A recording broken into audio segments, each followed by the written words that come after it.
ఇంకా తనకి అసలు ఈ ముద్దు ఈ అమ్మాయి అంటేనే మళ్ళీ ఇంకో అమ్మాయిని అంటాడేమో నా భయం. రైట్. రేగిల్ లక్ష్మణరావు గారు, మీరు మాట్లాడే ముందు మీకు ఒక ప్రశ్న అండి. ఆవిడ అన్నారు వారసుడైనా వారసురాలు కాదా అని. నేను మీకు అదే ప్రశ్న వేస్తున్నా. జగన్మోహన్ రెడ్డి గారైనా షర్మిల కాకూడదా సీఎం? వాసుదేవ్ గారు, మీకు ప్యానల్ ఉన్న పెద్దలకి డబుల్ వీక్స్లో యజమాని హృదయపూర్వక నమస్కారం అండి. జగన్మోహన్ రెడ్డి గారు అయినా షర్మిల గారు కాకూడదా? షర్మిల గారు సీఎం కాకూడదా అని ఎవరన్నారండి? జగన్మోహన్ రెడ్డి గారు అవద్దని అన్నారా? లేదా ఈ రాష్ట్ర ప్రజలు షర్మిల గారు సీఎం అవ్వద్దన్నారా? ఆవిడ తెలంగాణలో పార్టీ పెట్టింది. తెలంగాణలో పార్టీ పెట్టి మీ ఆడబిడ్డని ఆశీర్వదించండి, నన్ను సీఎంగా గెలిపించండి, నేనే సీఎం అన్నది ఆవిడ. మరి ఆవిడకే ఇబ్బంది వచ్చిందో, లేదా టీడీపీ పార్టీతో కుమ్మక్కి చంద్రబాబు నాయుడు గారి దగ్గర ప్యాకేజ్ తీసుకుని కాంగ్రెస్ పార్టీలోకి వెళ్ళి అక్కడ కాదమ్మా నువ్వు చేయవలసిన రాజకీయాలు, ఇక్కడ మీ అన్న మీద బాణం ఎక్కట్టు, మీ అన్న మీద బాణం విసురని చెప్పి ఆంధ్రప్రదేశ్ రాజకీయాల్లో తీసుకొచ్చినటువంటి ఆ గనుడు చంద్రబాబు నాయుడు. ఏమో రేపొద్దున టీడీపీ పార్టీ పగ్గాలు షర్మిల గారికి ఇవ్వచ్చు.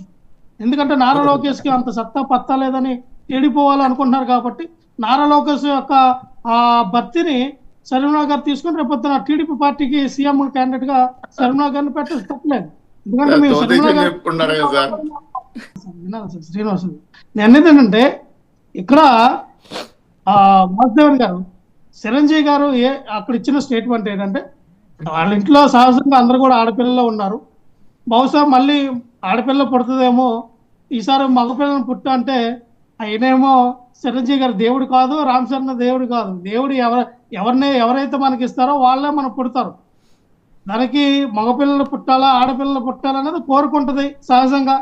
ఇప్పుడు సపోజ్ అండి, మంచి ఫ్యామిలీలో మరి మంచి విష్ణు ఉన్నాడు, నాకు తెలిసి దాదాపుగా ఒక డజన్ మంది, ఒక అర డజన్ అనుకుంటా ఆడపిల్లలు పుట్టారు, తర్వాత మగపిల్లడు పుట్టారు. అలాగే ఏముంది, ఇప్పుడు వాళ్ళ డబ్బులు ఉన్నాయి,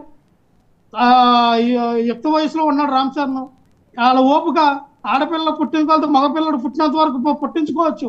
వాళ్ళ డబ్బుకు కొదువా, దేనికి కొదువు, దానికి భయపడవలసిన అవసరం ఉంది. అరే సాధారణమైన ఫ్యామిలీలో ఆయన భయపడలేదే. మీరు గమనించండి, ఆయన ఒక లైటర్ వీల్లో మాట్లాడారు. మీరెందుకు దాంట్లో రంధ్రాన్వేషణ చేస్తున్నారు? లైటర్ వీల్లో సరదాగా మాట్లాడారు. బాబు చరణ్ ఈసారి అబ్బాయిని కనయ్య, మన లెగసీ కంటిన్యూ అవ్వాలని. తప్పే నాకైతే తప్పు కనిపించట్లేదు. సరదాగా అన్నారు ఆయన. మీరేం సీరియస్గా చరణ్ నువ్వు ఖచ్చితంగా మగపిల్లానే కనాలి నేను హెచ్చరించలేదు ఆయన. లైటర్ వీల్లో అదొక ఒక సరదా సమావేశం జరుగుతోంది, అక్కడ ఏదో ఒక ఫంక్షన్ జరుగుతోంది అన్నారు. దానికి మీకు కోడిగుడ్డు మీద ఈకలు పెక్కడం ఏంటండి? రైట్, మిమ్మల్ని డైరెక్ట్గా అడుగుతున్నా. జగన్మోహన్ రెడ్డి గారిని ప్రకటించమనండి. రేపు మేము అధికారంలోకి వస్తే జగన్ 2.0 కాదు షర్మిల ముఖ్యమంత్రి అవుతుందని ప్రకటించమనండి.